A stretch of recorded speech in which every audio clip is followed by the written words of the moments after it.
So there you have it, man. We're rolling. I don't even know. Whew, it's crazy. Spending all day acting like a general contractor. Actually, I'm not, because I have a general contractor who's amazing. Loudon Property Solutions, man. Can't say enough about them. Awesome guys. We trained the owner's dog. We trained the lead foreman's dog.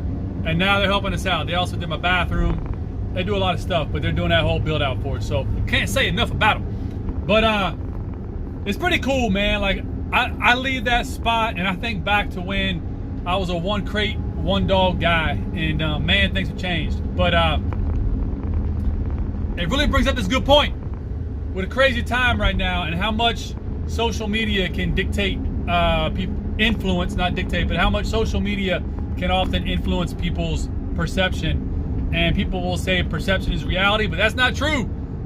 Just because you think something doesn't mean it's the actual case. Facts matter. But I digress. When it comes to your small business and your side hustle, your entrepreneur, I don't know, journey, whatever word you want to throw in there, remember this, man. Focus on your business.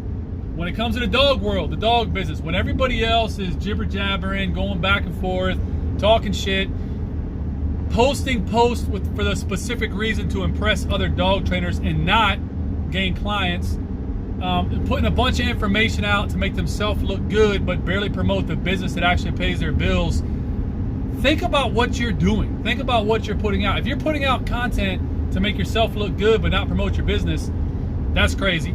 If you're putting out content to impress other dog trainers but have no value of obtaining new clients and new leads, that's kind of crazy, unless you want to be an influencer, right? So, you know, but the reality is that 99% of influencers don't make any money. Influencers are like influencing their core group, their little cluster, but they're not really influencing the market, right? So just remember that. Numbers matter. Numbers matter. So with that being said, for up-and-comers, people that are trying to make it in the dog training world, just go slow, man. This is the one thing that I literally tell a lot of people that call me that say, how did you do it? Like, how did you get where you're at? It's simple. I put out content. I didn't put out ads. I didn't put out Google AdWords. I didn't run ads here, ads there. I didn't do that shit. I put out content. To this day, I put out content. See, this is the thing, right? You'll never compete with the big guys in dog training when it comes to Google, other search platforms, Google specifically, but other search platforms. You'll never compete. You can't. You don't bring monetarily to the table that marketing budget to compete. However, and there's a big however, and I'm a prime example of this. Ridgeside is an example of this.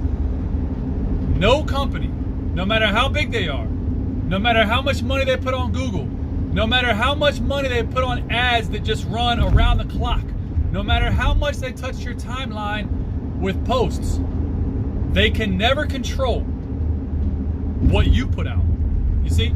They can never control your content. They can't. They can control a lot of things. They can jump in front of you on search engines. They can definitely go to the top of you over Google and Yelp and every platform you can think of. They're there, and they're paying a lot of money to be there, which is great. They're welcome to. Their businesses are fantastic. They're making a lot of money and they're doing well. I applaud them. I congratulate them. It's good stuff. I want everybody to be successful. But just because you're a small-time dog trainer or small-time dog business owner, don't compete with the big guys. Let the big guys do them. It's fine. There's plenty of dogs to go around. Compete with yourself. Huh? Challenge yourself to put out the best content every day. 4, 5, 6 posts a day. Think about that, man. Think about that in reality, right? Between 35 to 40 posts a week is where you should be at. On all the platforms. You should be replicating your shit uniquely for that individual platform replication as much as you can every day around the clock. And if you do that, you will grow a following. Following will grow clients, and clients equal revenue, and you don't got to pay a penny on Google. It's true. I just told you the Ridgeside secret. It's all right there. Put out really good content as much as you can. build relationships, build your follower base. Follower base will be your own bouncing board for recommendations, and word of mouth recommendations can grow your business to a point that is crazy, to be honest with you. And then the more clients you have, the more recommendations you have, and then it just becomes a machine, and the machine just feeds itself, and you just got to keep feeding that machine, baby. Keep filling with food. So, to recap the lessons, let me tell you how to be real successful in the dog world. Rule number 1, don't compete with anyone. Compete with yourself. Don't try to be like other training companies. Don't copy. Don't replicate. Be you. Be you. Do you. It'll work if you're good. Rule number 2, don't try to ever compete with established businesses, not just the big guys, but even mid-level guys. Don't try to compete with them on platforms when it comes to marketing budgets, revenue. Just don't. Worry about you and put out good content often, and you'll be real surprised at the level of impact you can make in the industry. That's very true. Rule number 3, post, right? The amount of dog trainers that call me and say, I just can't get clients. I don't know. How do you get all the clients? Listen, I'm in the most congested dog market in America, period. The DC metro area, there's more dog trainers here, I'm pretty sure, per Google than anywhere else in America. It's a fact. Just in my county alone, there's over 70 dog training companies. Fairfax County, there's well over 120. Prince William is another 80. I mean, when you look at the DC metro, there is hundreds and hundreds and hundreds of dog training companies, real companies, not just one-off guys, right? And then you have all the big players, times like countless locations. The DC metro area alone, best, my guess, are like Off Leash Canine, great company, they do great work, but there's 4 of them, right? You got Fredericksburg, headquarters, Winchester, and Maryland. And that doesn't include like the outliers, like when you start going south, Richmond, all this stuff. But just around me alone, within like a 20 air mile spread, there's like 4 Off Leash Canine locations. Sit means sit. I think there's 4 of them too. You got Fairfax right there, Manassas. You got Frederick, Silver Spring. You got one other one, I'm going to blank now. But so you got Off Leash Canine, Sit means sit, TikTok Canine. Every national franchise you can think of is in DC metro area. It's crazy. Not one, but multiple locations, right? And you had this little tiny company called Ridgeside Canine that somehow survived, and now has grown to a point that it's just amazing. Like, we're doing great work, but we've grown because we do great work. We've grown because everything that I do as the business owner is about growing the business. I don't promote myself, right? Aaron Taylor. I don't promote Aaron Taylor's dog training, or Aaron Taylor this, or Aaron Taylor that. I don't do that shit, because it's about my trainers. It's about the business. It's about the brand over everything else. And that has carried us pretty well, man. And all this time, right? Not even gonna go there. Not important, but just hustle, man. You gotta put in work. If you complain about not getting clients, but then you're posting yourself at the bar, total waste of time. If you complain about not getting clients, but then you're going on like vacations to do sidebar hobby shit, total joke. If you complain about not getting clients and you're doing 1-2 posts a day, 4 days a week, total joke. If you complain about not getting clients, but all you do is Facebook posts to promote yourself and not your company. See, this boggles my mind. I see dog trainers that work for other companies, right? So dog trainer A works for company B. Company B pays dog trainer A 100% of the money they make. Company B gets the leads, assign the dog, pays dog trainer A. Follow my logic, right? But dog trainer A, when you see them on social media, guess what they promote?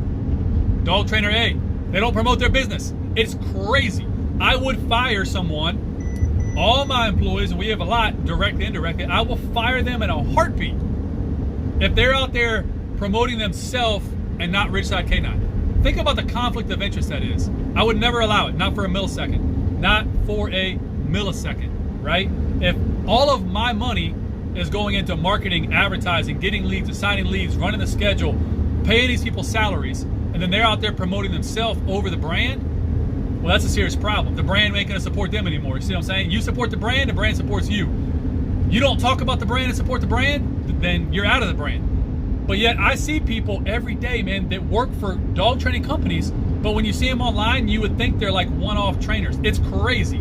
If I was those business owners, I'd cut that cord in a second, in a millisecond, gone. Anyway, that's it, man. You have to promote the brand that's paying your bills. And if you're embarrassed about the brand or you're trying to keep it a secret, why are you working there? I mean, seriously, like if you're embarrassed about who you work for, why are you working there? That's insane. So that's it. Hustle hard, amazing things happen. It's not just a statement, man. You got to push that. You got to push it. Literally, every penny got to go into the business. 7 days a week has got to be about business. Every day that you're awake has to be about business. Every post you make should be about growing your brand. Every dog you turn out should be at a quality that's going to be a sounding board and a poster board for your business. Every client should be treated as a stakeholder, an investor in your business. If you're not doing that, but you're complaining about you don't have enough business, well, that's why. It's simple in the dog world, man. Put out content. The big guys, the big players that control a lot of that Google space, you can't compete with them. They will shut you down, make you disappear on Google. There's a national company that's very local. A lot of people used to be my friends that pay for the word Ridgeside Canine on Google. I can see it. I go in the analytics. I can see what they're doing. I got professionals too now behind the scenes. I can see all the games. I laugh about it. I think it's hilarious. I don't care because they cannot control what I put out on social media. Probably bothers them. That's great. It is what it is. They can dominate Google. I don't care. We don't need it. We crush like a pancake on a Skittle. We crush them by using the platforms that we do and the way we do. And it's not because we're dumping a bunch of money into it, man. It's because organically we grew something that really couldn't have been predicted. We let it grow slow. We grew it real. We got real fucking people. We have real people that follow, contribute, support. It's crazy, man. Our Ridgeside family is just amazing. Our clients are amazing. And we grew a very real thing. And through that growth, our organic delivery is just at an engagement level that people would pay a lot of money for, and we pay nothing for. It's crazy. But that's it, man. Ridgeside Canine, push it to the limit. Push it to the limit. Push it to the limit.